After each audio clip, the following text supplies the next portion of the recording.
예, 오늘은 부활주일입니다.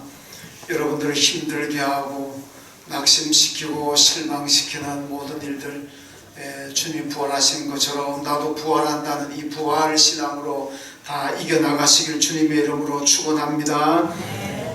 지금부터 135년 전쯤 1885년 4월 5일 이날이 부활주일 아침입니다. 이날에 미국의 장로교 선교사인 언더우드와 또 감리교 선교사인 아펜셀러 두 분이 인천 제물포항 바로 부활절 새벽 아침에 내렸습니다.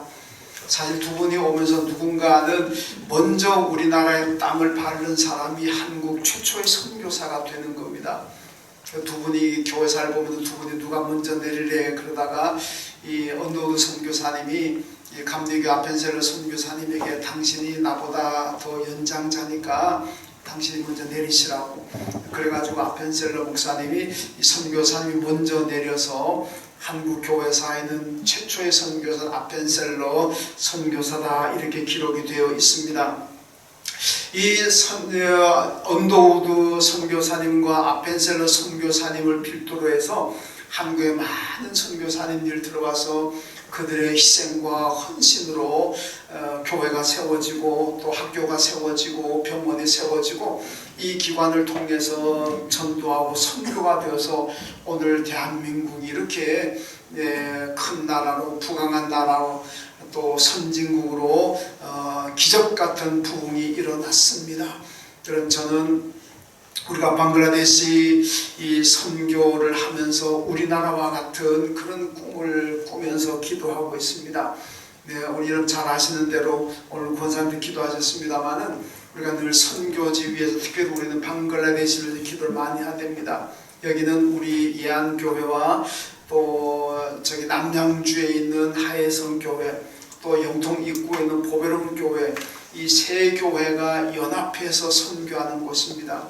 우리 교회가 유치원 3개를 하고 있고 또 초등학교 하나 이렇게 하고 있고 유치원에서 아이들을 잘 신앙 교육시켜 가지고 초등학교에 올리면은 또 하혜성 교회가 그 초등학교를 운영하고 있습니다. 그게 초등학교에 진학하게 되고 그리고 이 초등학교를 졸업하게 되면 또 보배론 교회가 운영하고 있는 보배 중고등학교로 진학하게 되고 이러면 그리고 우리 세 교회가 지금 기도하고 있는 것이 대학을 설립하는 겁니다. 그래서 방글라데시 대학까지 딱 설립해 버리면 유치원부터 대학까지 제가 머리가 산수를 잘 못해가 이게 몇 년지를 잘 몰라가 1900 때 성가대에 물었더니 14년이라고 그러더라고요. 그래서 14년이랍니다. 그래서 우리 예안 유치원부터 시작해가지고 만약에 대학을 설립하고 대학까지 전 과정을 아이들 교육시키면은 아무리 힌두교 아무리 이슬람교 가정에서 태어났다고 하더라도 한 14년 이상 딱 신앙교육시키고 예배드리고 해버리면 아마 개종은 될 겁니다. 그러면은 그 나라에서도 이 예수의 복음을 통해서 우리나라처럼 선교가 될 것이고 그럼 그 나라도 우리나라처럼 복음화되고 또 축복을 받아서 또 발달하고 부강한 그런 나라가 될 줄로 믿고 우리 그 소망을 가지고 계속해서 방글라데시 기도하고 또 선교에 또 정진해야 될 줄로 믿습니다. 자, 우리나라의 이 선교사를 처음 들어온 것이 부활절 아침이었는데 오늘 본문에도 보면은 예수님의 부활하신 안식구 첫날 그 아침 새벽입니다. 새벽부터 시작해 아침에 되어진 일들을 오늘 본문이 기록하고 있습니다. 이 안식구 첫날이라는 것은 오늘날로 말하면 주일이고 바로 오늘 세상 사람들이 일요일 그러지요. 이게 안식구 첫날이 원래 구약의 안식일은 토요일입니다. 정확하게 말하면 금요일 정오를 지나서 토요일 정오까지 이게 안식일입니다. 그러니까 이게 토요일이죠. 그래서 안식구 첫날에 예수님께서 부활하셨다. 이게 바로 주일날 예수님 부활하셨다. 그런 말씀입니다. 이 여인들 오늘 말씀은 11절에 여인들이 쭉 이름 명단도 나와 있고 또 이름이 밝혀지지 않은 여인들도 여러 명 있습니다만은 이 여인들이 예수님 시체에 어떤 향품을 바르려고 무덤에 갔습니다. 뭐 부활하신 예수 만나러 간 게 아니고 부활은 꿈에도 생각하지 않고 그냥 갔는데 가서 보니까 예수의 무덤을 막고 있던 돌이 굴려져 없고 그 안에 들어가 보니까 예수님의 시체가 없습니다. 우리 입장에서는 그럼 부활한 거지 이렇게 생각할 수 있지만 이 여인들은 부활은 꿈에도 생각하지 못하고 누가 우리 예수님의 시체를 훔쳐갔느냐고 시체에 도둑 맞았다고 놀라고 야단 났습니다. 그때 오늘 말씀은 두 사람이 나타나가지고 이보세요. 왜 산자를 죽은 자 가운데서 찾습니까? 여러분들이 찾는 예수님이 부활하셨습니다. 이걸 알렸습니다. 여러분 우리 오늘 본문에 누가복음에는 두 사람으로 나오는데 마태복음에는 한 천사로 나오고 있고 마가복음에는 한 청년이라고 그러고 요한복음에는 흰옷 입은 두 사람 이렇게 얘기합니다. 복음서 기자들이 각각 다르게 얘기합니다. 그래서 어떤 사람들은 이게 성경이 가짜다 틀렸다. 왜 똑같은 사건인데 왜 이렇게 각각 다르게 얘기하느냐. 근데 사실은 다른 것이 맞는 겁니다. 왜 그랬냐? 지금 새벽이잖아요. 깜깜한 오늘날처럼 무슨 뭐 전기 시설이 되어 있는 것도 아니고 깜깜한 새벽에 보는 각도에 따라서는 서로 다를 수도 있습니다.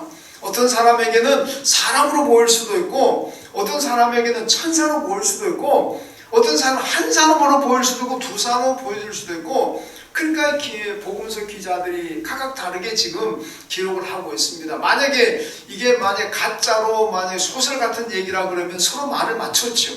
뭐 사람이든 천사든 한 사람 두 사람 딱 맞춰서 기록할 터인데 이게 기록이 다 다르다는 얘기는 자기들이 보는 관점이 다 달랐다는 겁니다. 사람으로 보이기도 하고 천사로 보이기도 하고. 근데 우리가 여러 가지 딱 총칭해 보면 아마 천사로 볼 수가 있습니다.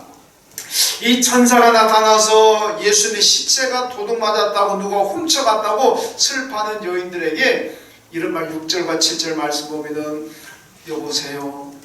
예수님께서 갈릴리에서 여러분들에게 하셨던 말씀을 기억해 보세요. 이걸 얘기합니다. 예수님께서 죽으시기 전에 갈릴리에서 어떤 말씀을 하셨는지 그 말씀을 한번 생각해 보세요. 기억해 보라는 겁니다. 그러면 여러분 갈릴리에서 예수님께서 어떤 말씀을 하셨을까? 그 말씀 오늘 7절에 나와 있는데 이걸 7절에 보면은 인자는 십자가에 죽으나 3일 만에 다시 살아나리라 이렇게 말씀하셨습니다. 예수님께서 살아생전에 갈릴리에서 제자들에게 많은 성도들에게 나는 이제 얼마 있지 않아서 십자가에 죽을 것이다. 그러나 3일 만에 다시 살아날 것이다. 이렇게 예고를 하셨습니다. 여러분 저는 이 성경을 읽을 때마다 참 아쉬운 것이 하나 있습니다. 뭐가 아쉬우냐?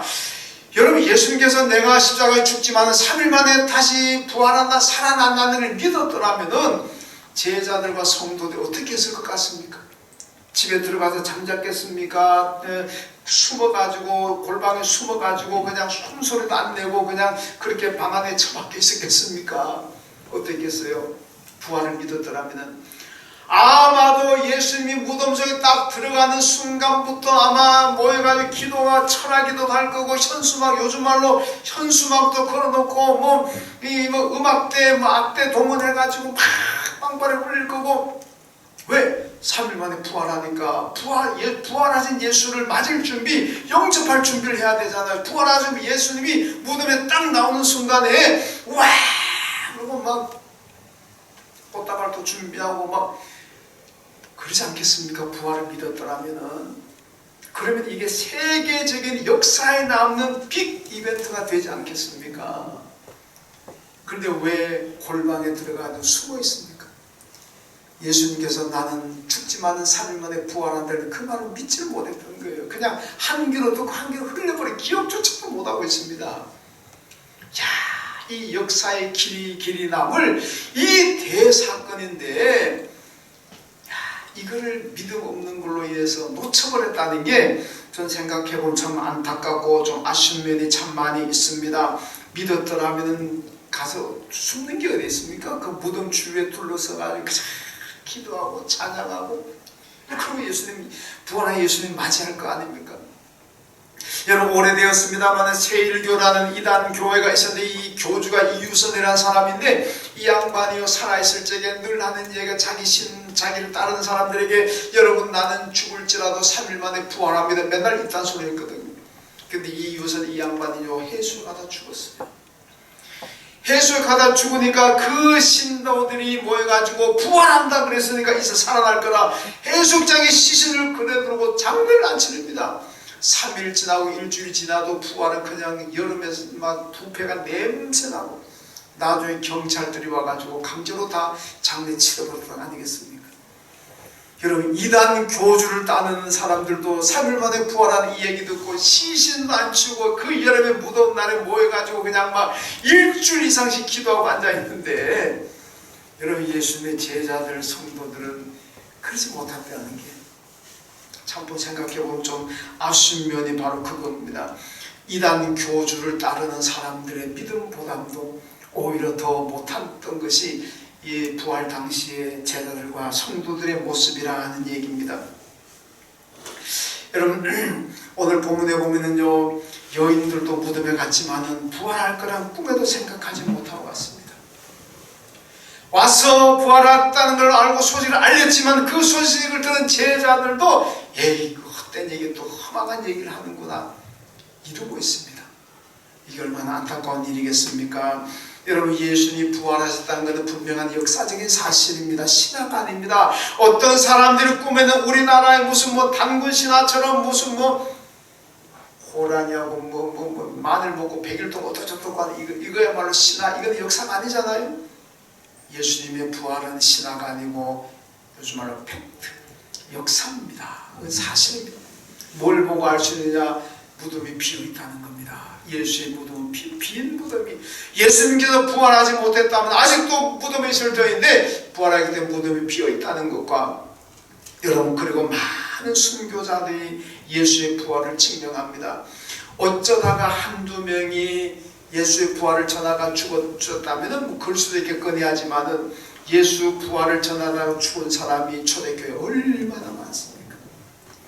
여러분 가짜를 위해서 거짓을 위해서 죽는 사람은 세상에 없습니다. 어쩌다가 한두 명은 죽을 수 있지만은 그 수백 명 수천 명의 사람들이 수만 명의 사람들이 가짜를 위해서 거짓을 위해서 목숨을 버린다. 택도 없는 얘기입니다. 예수의 부활을 전하가 어마어마한 사람이 죽었습니다. 가짜가 아닙니다. 그게 진실이기 때문에 죽었다는 겁니다. 그래서 예수의 부활은 확실합니다. 우리는 그 부활을 믿고 왜 예수의 부활이 중요하냐? 예수가 부활한 것처럼 여러분도 저도 부활하게 될 줄로 믿습니다. 그게 부활신앙인 거예요. 여러분 예수 부활의 의미가 무엇입니까? 먼저 첫째로는요 기독교가 참 생명의 종교라는 것을 예수님의 부활이 보여주고 있습니다. 오늘 보면 2절과 3절에 보면 여인들이 무덤에 가서 확인한 것은 무덤이 비어있다는 겁니다. 빈 무덤을 확인했습니다. 이 빈 무덤이라는 것이 바로 우리 기독교가 생명의 종교고 여러분 부활의 종교라는 것을 증명하고 있는 겁니다. 세상의 종교들 다 교주의 무덤을 여러분 기념합니다. 사우디아라비아 메카에 가면은요 예언자의 모스크가 있는데 이 예언자의 모스크는 그들의 교주인 마호메트의 무덤이 있는 곳입니다. 이 이슬람 교도들에게 이 사우디아라비아 메카의 이 순교자의 모스크 여기는요 최고의 성지입니다. 이슬람교 사람들은 평생 한번 이 메카에 가가지고 이 마호메트 무덤을 한번 둘러보고 오는 게 그게 그들에게 평생 소원입니다. 몇 년 전에 제가 방글라데시 다카 공항에 내렸을 때 밤 12시 돼서 내렸는데 보니까요 하얀 옷을 입은 사람들 수백 명이 공항에서 나오는 거예요. 근데 궁금해가 선교사님 저 사람들 뭐하는 사람들이냐 그랬더니 전부 다 사우디아라비아 그 메카에 가가지고 그 마호메트 무덤을 순례하고 오는 사람들이라는 거예요. 여러분 방글라데시가 얼마나 경제가 열악하고 가난한 사람들입니까? 그런데 거기 한번 가려고 돈을 모아가지고 그렇게 갔다 온다는 겁니다. 그거 한번 갔다 오면 그게 그 사람에게 일생의 최고의 영광이라는 거예요. 여러분 무덤을 기념하는 종교입니다. 불교에도 석가모니도요 죽었을 때 인도의 풍습대로 석가모니 화장이 되었는데 화장하니까 유골이 있잖아요. 불에 탄 유골이 있는데 8개의 부족들이 저마다 석가모니 유골을 요구했습니다. 그래서 8개의 부족 석가모니 유골을 8부분 나누어 가지고 주었습니다. 그랬더니 이 8개의 부족들이 전부 다 석가모니 유골을 가져와서 기념탑을 세워가지고 석가모니 죽음을 기념했습니다.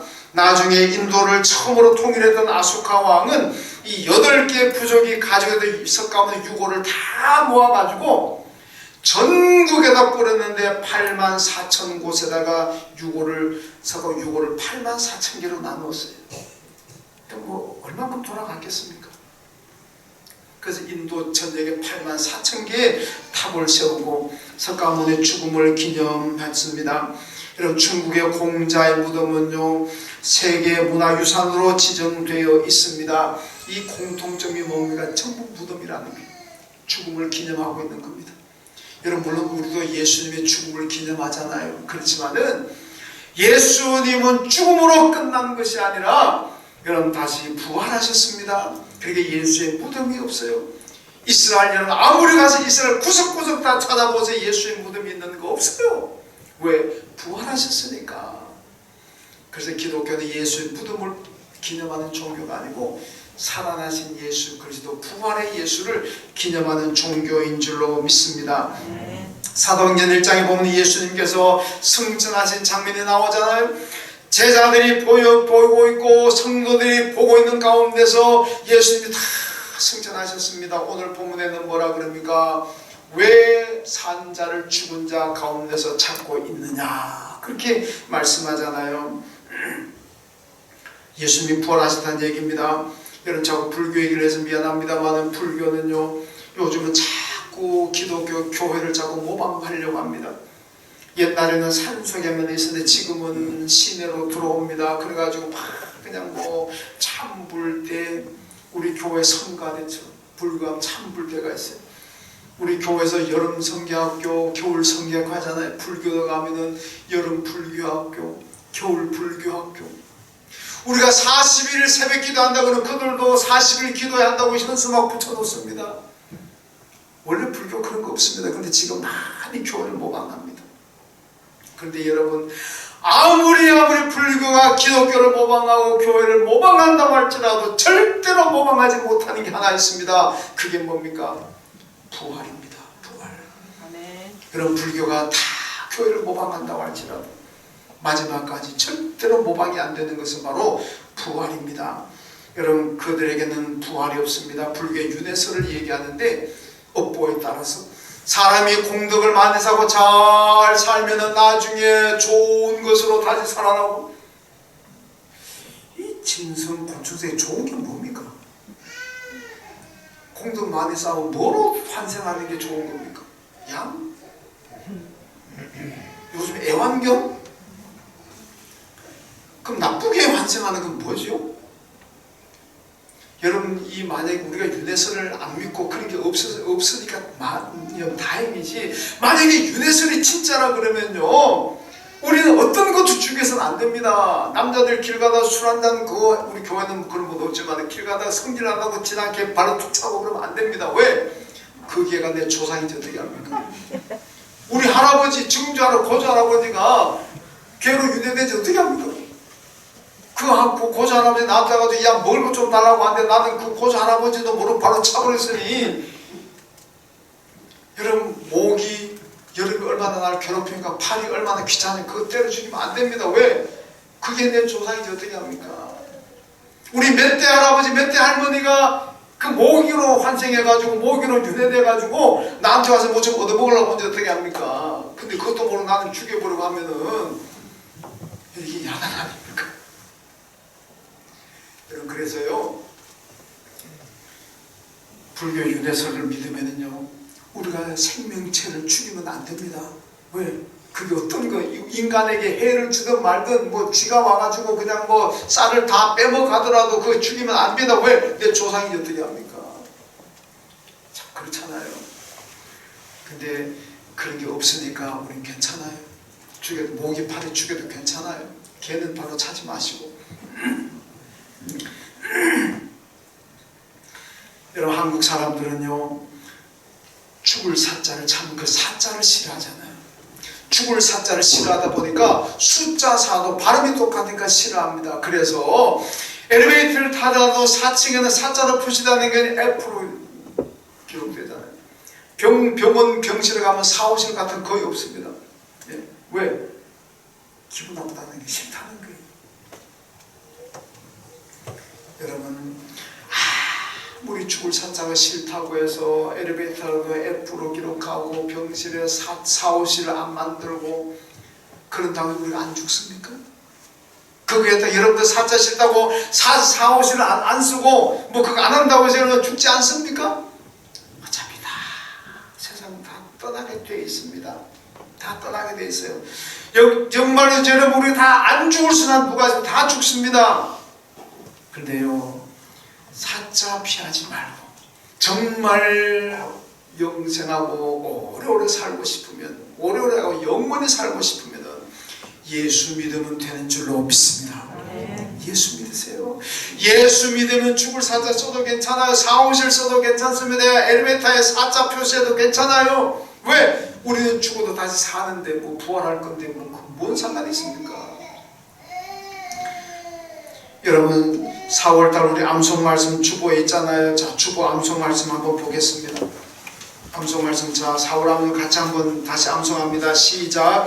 예수께서 이르시되 나는 부활이요 생명이니 나를 믿는 자는 죽어도 살겠고 무릇 살아서 나를 믿는 자는 영원히 죽지 아니하리니 이것을 내가 믿느냐. 아멘. 여러분, 예수 믿는 사람은 죽어도 삽니다. 살아서 예수 믿는 사람은 영원히 죽지 않을 줄로 믿습니다. 믿습니까? 이것을 내가 믿느냐. 여러분, 믿으면은 우리 다 부활해서 영원히 살게 될 줄로 믿습니다. 그래서 이 기독교가 참 생명의 종교이니까 여러분 교회에 잘 오셨고 기독교인 된 거 잘 하셨습니다. 여러분의 인생 중에 최고의 선택을 하셨고 최고의 복인 줄로 믿습니다. 그 다음에 두 번째로는 예수님의 부활은 성도들의 부활을 예표하는 사건입니다. 고린도전서 15장 20절에 보니까 그리스도께서 죽은 자 가운데서 다시 살아나사 잠자는 자들의 첫 열매가 되셨다, 이렇게 말씀합니다.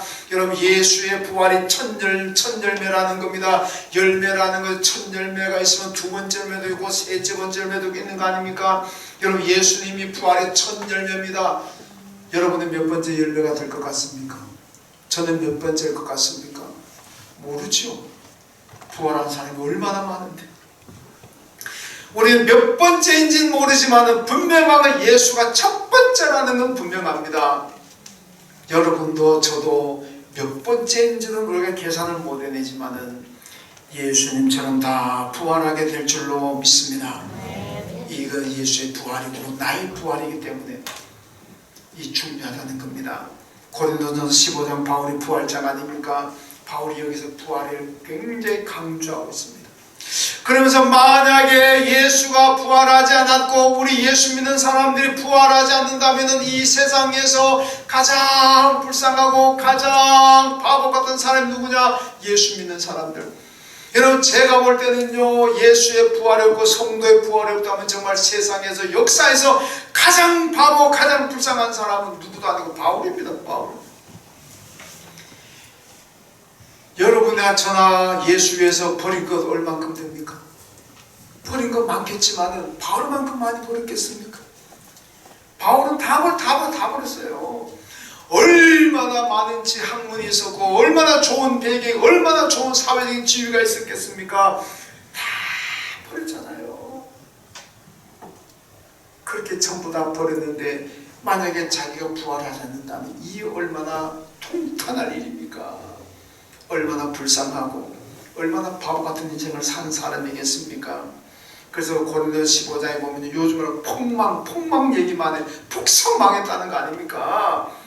고린도전서 15장에 만약에 예수의 부활이 없다면 우리 기독교는 망한 사람, 폭망한 사람이다.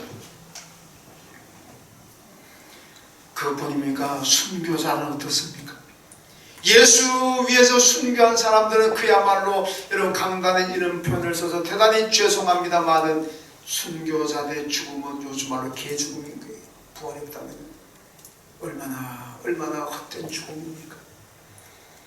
여러분, 그런데요, 예수는 부활하셨고 저와 여러분도 부활하게 될 줄로 믿습니다.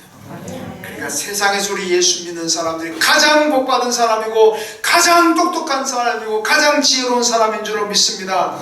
부활이 확실하기 때문에 바울이 고린도전서 15장 마지막 58절 결론으로 말씀합니다. 그러므로 내 사랑하는 형제들아, 부활을 믿고 흔들리지 말고 항상 주의 일에 더욱 힘쓰는 자들이 되라. 여러분, 결단하십시오. 부활은, 예수의 부활은 확실하다. 저와 여러분의 부활도 확실합니다. 그러므로 흔들리지 말고, 누가 와가지고 부활은 가짜라니 별의별 소리를 하고 유혹하더라 내 믿음을 넘어뜨려 갈지라도 크게 현혹되어가지고 넘어가지 마시고, 오늘 바울이 고린도 15년 마지막 결론적으로 말씀하잖아요. 흔들리지 말고 항상 주의 일에 더욱 힘쓰는 자들이 되시기를 주님의 이름으로 축원합니다. 이제 코로나도 이제 어느 정도 정리되어 가는데, 여러분 이제 앞으로 더욱 부활신앙을 가지고 믿음 생활에 주님의 일에 힘쓰시기를 주님의 이름으로 축원합니다. 마태복음 24장 보면 마지막 예수님이 재림할 종말의 징조가 나오잖아요. 두 사람이 밭에 일을 하다가 한 사람은 휴거대에 올라가고 한 사람은 남아있고, 두 여인이 맷돌을 가는데 한 여인은 올라가고 한 여인은 남아있고, 올라갔다는 얘기, 휴거되었다는 얘기입니다. 공중에 올라갔다는 얘기, 구원받은 사람들 아닙니까? 이 땅에 남아있다는 것은 휴거되지 못한 사람들, 예수 믿지 않은 사람, 구원받지 못한 사람들을 지금 가리키고 있습니다.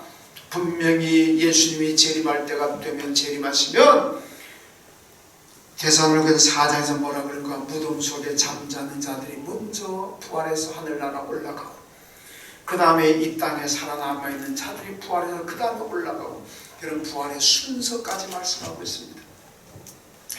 무슨 얘기냐? 지금 만약에 예수님이 공중 재림하셨다 그러면요, 무덤 속에 있는 돌아가신 분들이 먼저 부활해서 하늘나라 올라갑니다.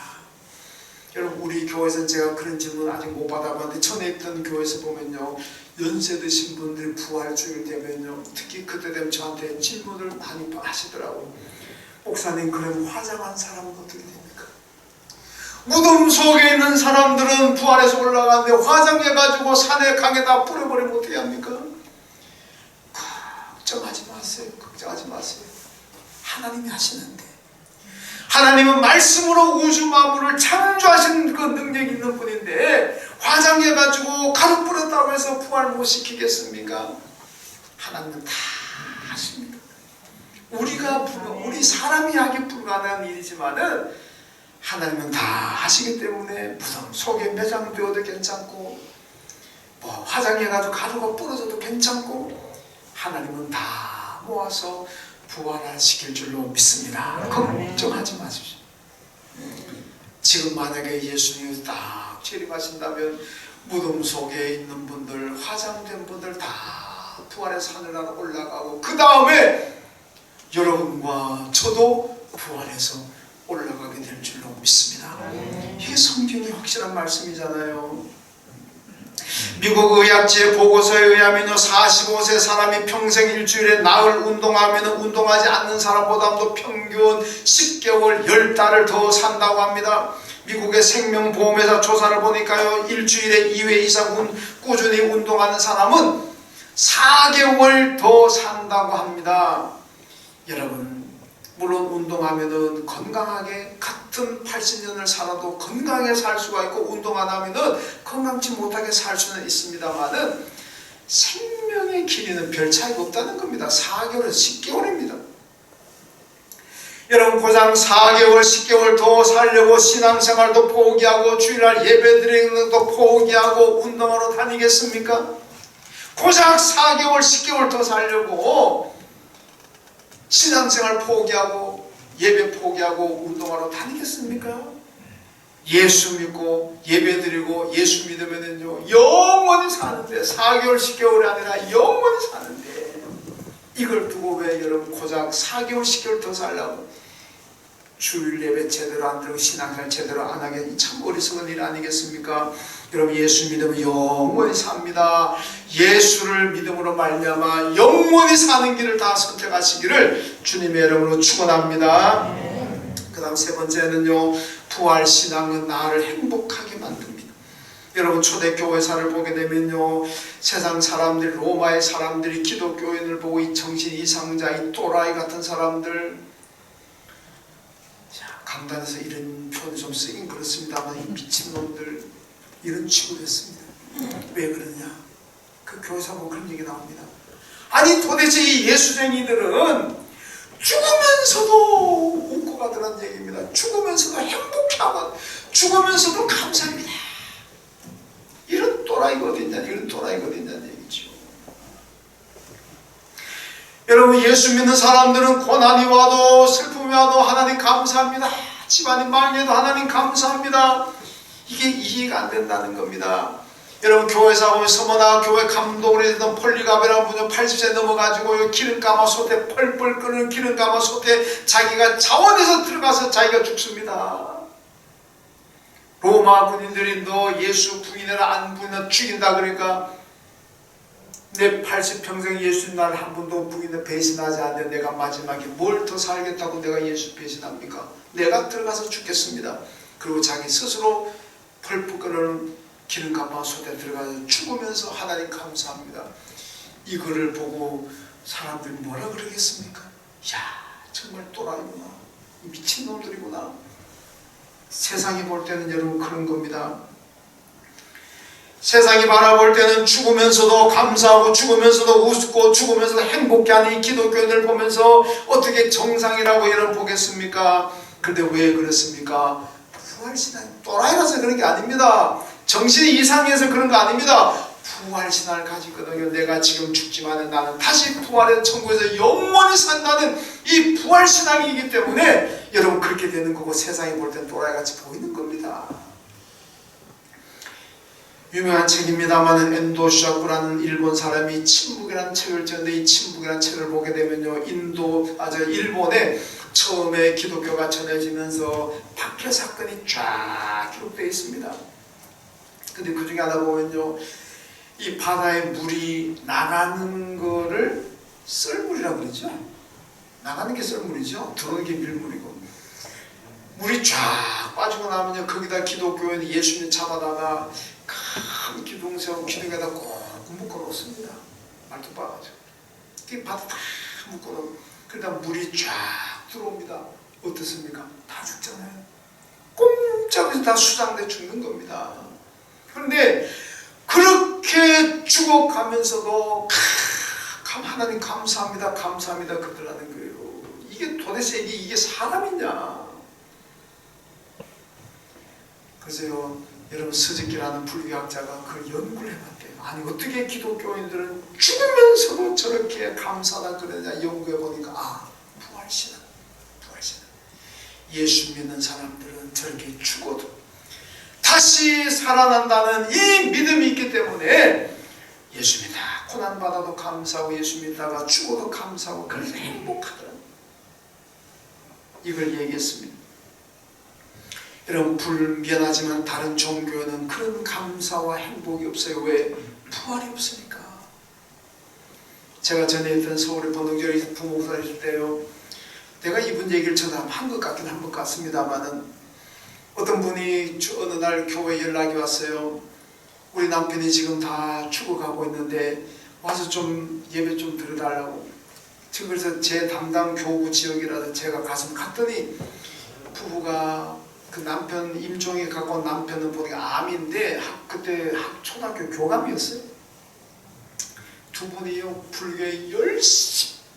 나중에 제가 이제 신방 가봤더니 그 집에요 불교의 절에서 받은 상장 뭐 기념장 뭐 이게 막 몇 장을 왔어요. 막 엄청나게 돈도 갖다 바치고. 근데 이분이 왜 교회를 전화를 했냐 했더니 그 돌아가시는 그 교감을 계시는 분이요, 한번 예배 드리고 싶다 이랬대요. 평생 불교 다니는 독실한 불교 신자인데 예배 한번 드리고 싶다. 그렇게 부인이 교회에 연락한 거예요. 제가 이제 가서 이제 예배 드리면서 마치 임종이 뭐 곧 가까 보니까 뭐 암이니까 뭐 어떻겠습니까? 그 제가 예배 드리면서 뭐 오래돼서 정확한 기억은 안 납니다만 부활 설교밖에 더 있겠습니까? 예수 믿으세요. 예수 믿으면은 죽지만은 다시 부활합니다. 천국에서 영원히 삽니다. 이 설교하는 거죠. 그리고 나중에 이제 연락 왔는데 보니까 장례를 끝나고 그 부인이 연락을 왔더라고요. 우리 남편 돌아갔습니다. 이제 제가 예수 믿겠습니다. 그래서 제가 신방 가서 이제 다시 예배 드리는데 그 부인이 저한테 그런 얘기를 하는 거예요. 우리 남편이 죽을 때 너무너무 행복하게 죽었습니다. 너무너무 기쁘게 죽었습니다. 그러면서 참 하늘나라가 보여지는데 꽃길인데 그 길에 천사가 나를 맞으러 나오더라. 근데 자기는 이제 나는 죽지만은 나는 부활한다. 그러니까 부인에게 자녀들에게 너희도 이제 다 불교 다 정리하고 이제 교회 다녀라. 예수 믿어라. 그랬다는 거예요. 그래서 제가 가서 그 집에 가서 그걸 다 불교에서 받은 거 다 태우는데 제가 참 많이 태웠습니다. 이게 뭐 표창장이 얼마나 많은지. 근데 그 부인이요, 예수 잘 믿어가 지금 도동제는 권사입니다. 권사 된지 오래됐어요. 오래됐는데 시간이 많이 흘렀으니까. 그 권사님 예수 믿어도 그거랑 남편이 죽을 때 너무 행복하더라고요. 다시 부활한다는 이 믿음 가지고 너무 행복하게 죽는 걸 봐서 이게 진짜구나 그렇게 생각하고 예수를 믿었다는 겁니다. 여러분 오늘날 현실을 보세요. 희망이 없다 그럽니다. 기쁨도 없다 그럽니다. 어떤 사람은 죽지 못해서 산다고 얘기도 합니다. 살아간다는 자체가 두렵고 불안합니다. 코로나도 있고 부동산 문제도 있고 자식을 낳지만 어떻게 교육을 해야 될지 이 자녀들이 안전하게 자라갈 수 있을지 얼마나 불안합니까? 그래서 여러분 옛날 그 신조 나온 게 있잖아. 3포 시대, 5포 시대, 7포 시대, 9포 시대까지 나왔습니다. 제가 소개될 3포 시대는 연애, 결혼, 출산을 포기한 게 3포고 거기다가 5포는 두 가지 더 붙었는데 내 집 마련하는 거 포기하고 인간관계를 포기한 거고 여기다가 7포 시대는 두 가지 더 붙어가지고 꿈도 포기하고 희망도 포기하고 여기다가 두 가지 더 붙어가지고 9포 시대는 건강도 포기하고 외모도 포기하고 다 포기하고 뭔 재물로 삽니까? 전부 다 포기합니다. 여러분 이렇게 내 삶의 전부를 포기 하나하나 포기해 가야 되는 이 세상에서 여러분 이것을 우리가 이기고 극복하고 행복하게 소망 가운데 살아갈 수 있는 길이 무엇입니까? 부활인 줄로 믿습니다. 부활신앙 가지면 돼요.